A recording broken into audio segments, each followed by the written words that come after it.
صل على محمد وآل محمد.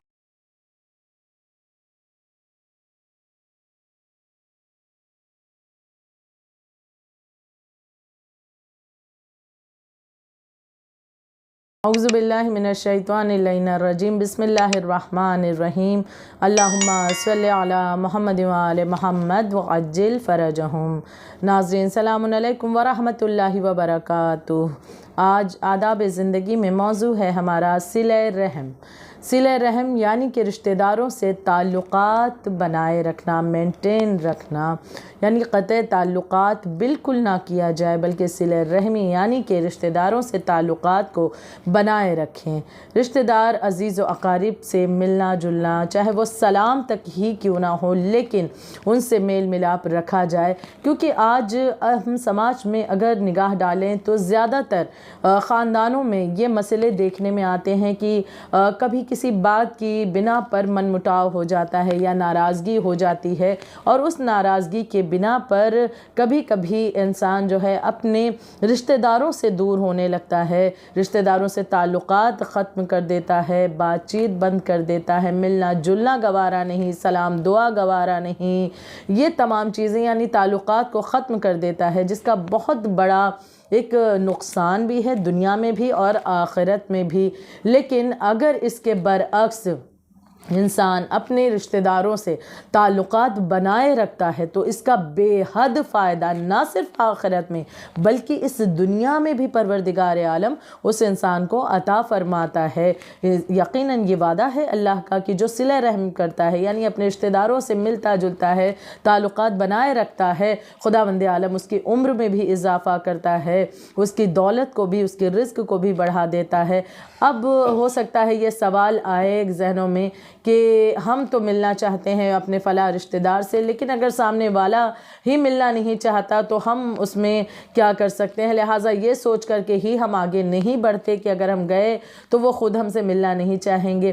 لیکن خداوند عالم کی بارگاہ میں ہم اپنے اعمال کے ذمہ دار ہیں. یقیناً ہمیں اپنے اعمال کا حساب کتاب دینا ہے خدا کی بارگاہ میں. جب کل پوچھا جائے گا آپ نے اپنی طرف سے حجت تمام کی کیوں نہیں، ہم نے اپنی طرف سے جو کرنا تھا ہم نے وہ کیوں نہیں کیا، ہم نے اقدام کیا کیوں نہیں، تو لہٰذا ہم اس وقت کیا جواب دیں گے؟ کیا یہ کہیں گے خدایا وہ مانتے نہیں اس لیے ہم نہیں گئے؟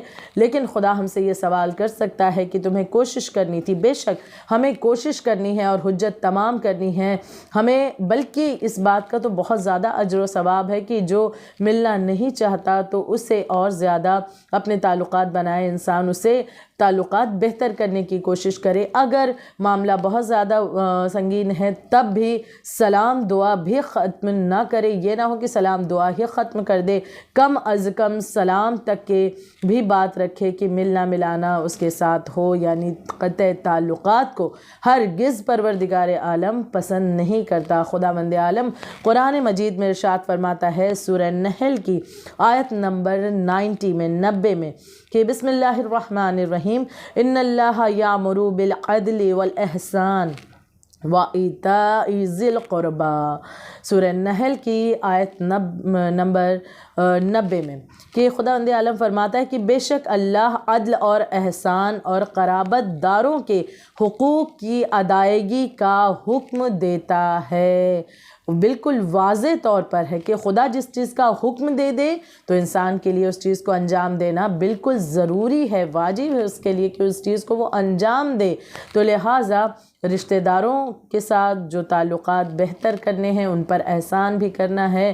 یہ تمام چیزیں جو بھی رشتہ داروں پر احسان کرنا، ان کی مدد کرنا، ان کی پریشانی کو دور کرنے کے لیے آگے بڑھنا، انہیں مصیبت سے نکالنے کی کوشش کرنا، کسی بھی اعتبار سے ان سے قریب ہونے کی کوشش کرنا، تو یہ تمام چیزیں صلہ رحمی میں آتی ہیں. تو لہٰذا خداوند عالم صلہ رحمی کو پسند کرتا ہے. قرآن مجید میں اسے واضح طور پر کئی مقامات پر ذکر کیا گیا ہے. میں نے ایک آیت کا ذکر کیا، اب ایک حدیث کا ذکر کرنا چاہوں گی کہ امام محمد باقر علیہ الصلوۃ والسلام فرماتے ہیں کہ صلہ رحم دیکھیے کتنے فائدے ہیں، کتنے فائدے ہیں، ایک دو فائدے نہیں ہیں، بے شمار بہت سارے فائدے ہیں۔ اور اس حدیث مبارکہ میں تو امام باقر علیہ السلام نے ہمیں خود بھی اس وقت آگاہ کیا ہے کہ ہر دور کے انسان کے لیے کہ کتنا فائدہ ہے اپنے رشتہ داروں سے تعلقات کو بنائے رکھنا، مینٹین رکھنا۔ امام فرماتے ہیں، معصوم فرماتے ہیں کہ صلہ رحم اعمال کو پاک کرتا ہے۔ پہلا بڑا فائدہ کہ جو ہمارے اعمال ہیں اسے پاک کرتا ہے۔ اگر کہیں پر کوئی کمی رہ گئی ہو اعمال کو انجام دینے میں، کچھ کمی یا خطا ہو گئی ہو، تو اس کے ذریعے سے یعنی صلہ رحم یعنی رشتہ داروں سے تعلقات اگر ہم بنائے ہوئے ہیں تو اس کے ذریعے سے ہمارے اس اعمال کو خدا پاک کرتا ہے۔ دوسرا بڑا فائدہ کہ مال کو زیادہ کرتا ہے۔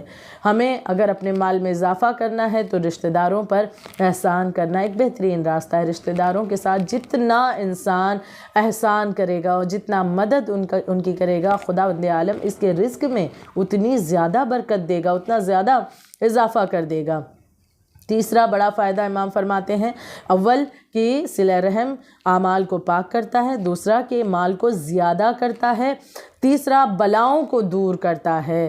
ہم نہیں جانتے کون سی بلا کب آ کر کے ہمیں اپنا شکار کر لے، لیکن اگر ہم اپنے عزیز و اقارب سے صلہ رحمی کرتے ہیں تو لہٰذا خدا ہم کو بلاؤں سے محفوظ رکھتا ہے، ان بلاؤں کو ہم سے دور کر دیتا ہے۔ پھر ایک اور فائدہ کہ امام فرماتے ہیں اور حساب میں آسانی کرتا ہے۔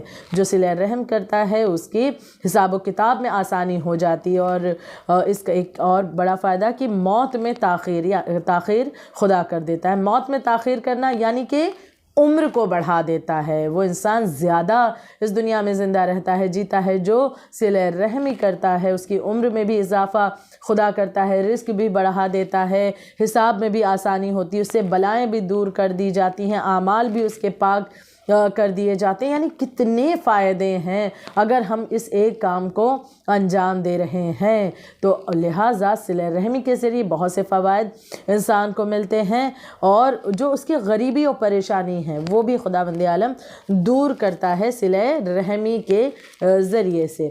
لہٰذا یہ ایک بہترین فائدہ۔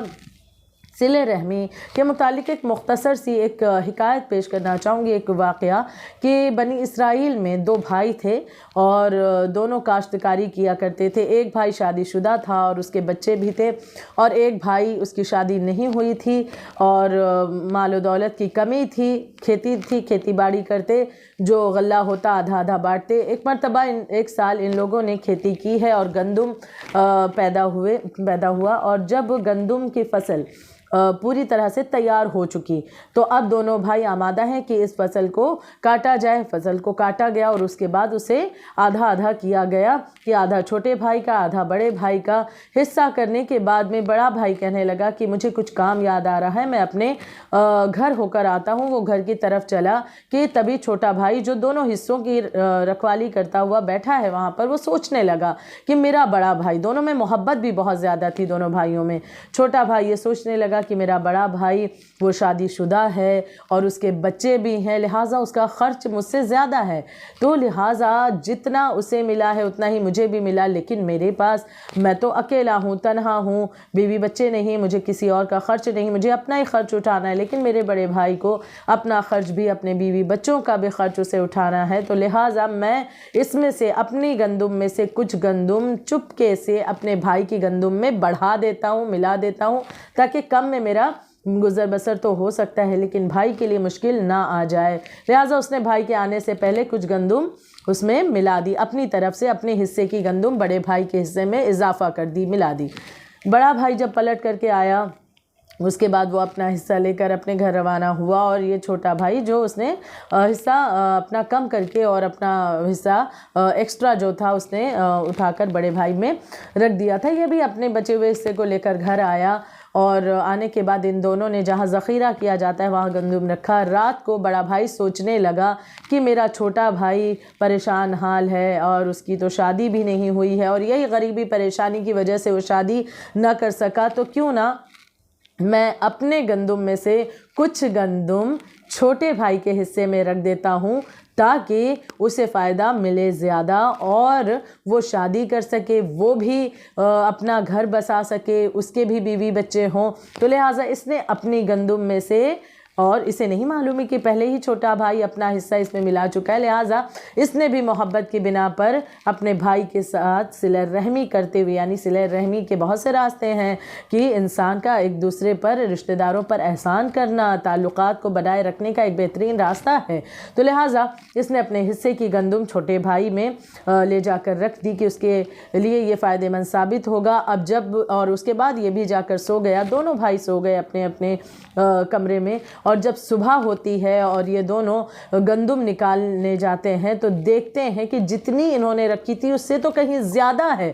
وجہ کیا تھی کہ پروردگار عالم نے جب ان دونوں بھائی کی ایک دوسرے کے لیے اتنی محبت، اتنا بھائی چارہ اور صلہ رحمی کو دیکھا، خدا نے ان دونوں کے رزق میں برکت دے دی، اضافہ کر دیا۔ اب جو یہ دونوں صبح کو اٹھتے ہیں تو حیران ہیں کہ اتنی گندم تو نہیں تھی، بلکہ اس سے تو بہت کم تھی، یہ اضافہ کیسے ہوا؟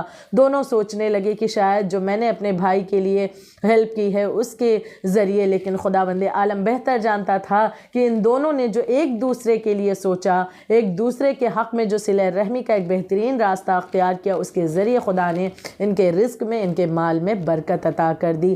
آج کتنا خوبصورت ہو جائے ہمارا رشتہ اپنے عزیز و اقربا کے ساتھ کہ اگر ہماری بھی سوچ، ہماری بھی فکر اس انداز سے ہو کہ ہم اپنی عزیزوں پر احسان کرنے کے لیے راستے تلاش کریں کہ کسی بھی طرح سے ان پر کوئی احسان کیا جائے، ان کے کام آ جائیں، ان کی مدد کر دیں۔ اگر ہر ایک کی سوچ ایسی ہو جائے تو کس قدر بہترین ماحول ہو جائے، کسی بھی خاندان میں کوئی ایسا نہ ہوگا کہ جو پریشان حال یا غریب اس طرح سے نظر آئے گا۔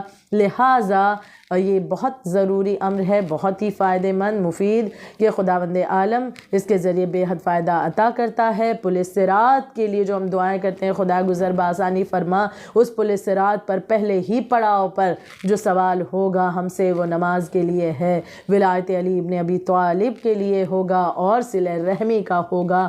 اگر وہاں پر اس معاملے میں فیل ہو گئے تو مزید عذاب کا شکار ہم ہو جائیں گے۔ لہٰذا خدا کی بارگاہ میں دعا گو ہیں، پروردگار عالم ہمیں بہترین صلہ رحم کرنے والوں میں ہمیں توفیق عنایت فرمائے، صلہ رحمی کی اپنے عزیز و اقربا کے ساتھ بہترین طریقے سے زندگی بسر کرنے کی توفیق عنایت فرمائے۔ ربنا تقبل منا انکا انت السمیع العلیم۔